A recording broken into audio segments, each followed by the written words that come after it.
Halo teman-teman, jadi di sini kita akan belajar mengklasifikasikan jenis-jenis perusahaan berdasarkan kepemilikannya dan juga berdasarkan kegiatannya. Yang pertama yaitu ada perusahaan perseorangan. Perusahaan perseorangan adalah perusahaan milik pribadi atau milik satu orang saja. Pemiliknya memiliki kendali seperti mengambil keputusan, mengatur modal, hingga mengelola keuntungan.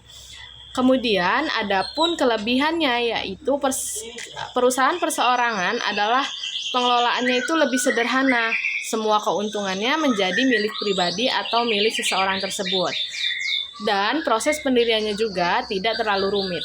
Namun ada juga kekurangannya yaitu risiko kerugian ditanggung sendiri dan modal biasanya terbatas karena hanya berasal dari pemilik. Adapun contoh-contoh dari perusahaan perseorangan yaitu ada toko kelontong, ada jasa laundry kecil-kecilan, dan juga makanan online.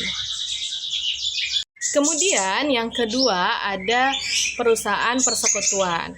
Perusahaan persekutuan adalah perusahaan yang didirikan oleh dua orang atau lebih dalam persekutuan sehingga anggota berkontribusi baik dalam bentuk modal, tenaga, maupun keahlian.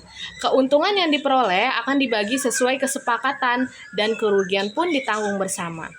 Adapun kelebihan dari persekutuan adalah modal yang lebih besar dibanding perseorangan, ide dan keterampilan yang biasa beragam, serta tanggung jawab usaha yang bisa dipikul bersama.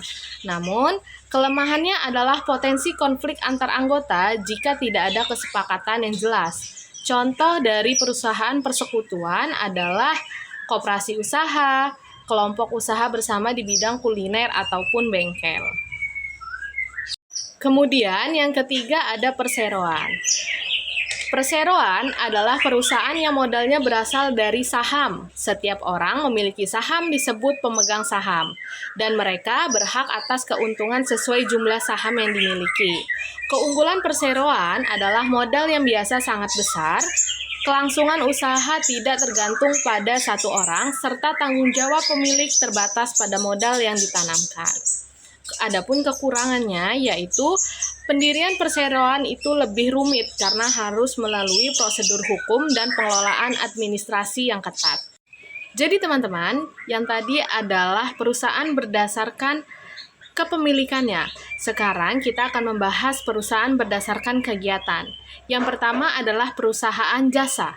Perusahaan jasa adalah perusahaan yang menjual layanan bukan barang.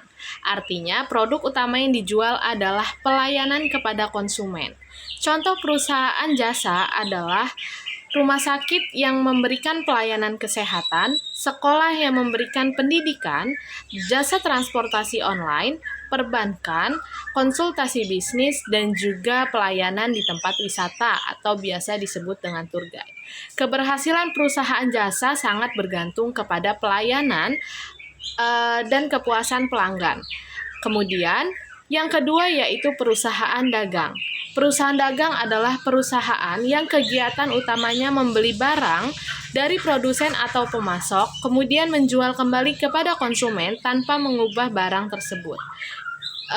Perusahaan dagang berperan sebagai perantara antara produsen dan juga konsumen. Contoh perusahaan dagang adalah minimarket, toko pakaian, supermarket besar, hingga marketplace online. Jadi, yang ketiga adalah perusahaan manufaktur. Perusahaan manufaktur adalah perusahaan yang mengolah bahan mentah menjadi bahan jadi yang memiliki nilai lebih. Prosesnya melibatkan produksi, perakitan, hingga distribusi produk kepada konsumen. Contoh perusahaan manufaktur adalah pabrik tekstil yang mengubah kapas menjadi pakaian, kemudian pabrik otomotif yang merakit kendaraan, hingga pabrik makanan yang mengolah bahan pangan menjadi makanan siap saji. Kelebihan perusahaan manufaktur adalah mampu menghasilkan produk dalam jumlah besar, tetapi membutuhkan modal dan teknologi yang besar pula. Jadi teman-teman, mari kita simpulkan, berdasar kepemilikannya perusahaan dibagi menjadi 3, yaitu perusahaan perseorangan, perusahaan persekutuan, dan juga perusahaan perseroan. Kemudian, perusahaan berdasarkan kegiatan usahanya yaitu ada perusahaan jasa, perusahaan dagang, dan juga perusahaan manufaktur. Setiap jenis perusahaan memiliki kelebihan dan kekurangan masing-masing.